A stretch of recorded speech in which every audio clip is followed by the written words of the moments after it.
Eng ko'p qilinadigan jarrohlik amaliyotlaridan biri o't qopini olib tashlash ekanligini bilasizmi?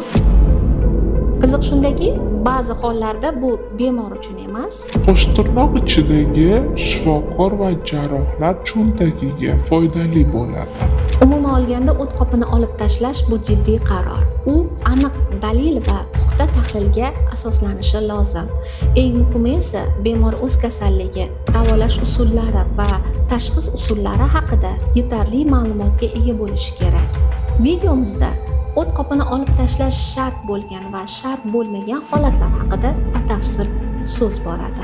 Og'ir toksikoz holatlarida qusish jarayoni, ko'ngillanish jarayoni o't qopidagi tosh bilan bog'liqlik bo'lib qolsa, unda tanlash huquqi berilib qoladi. Yoki homilani tanlash kerak, yoki onani tanlash kerak.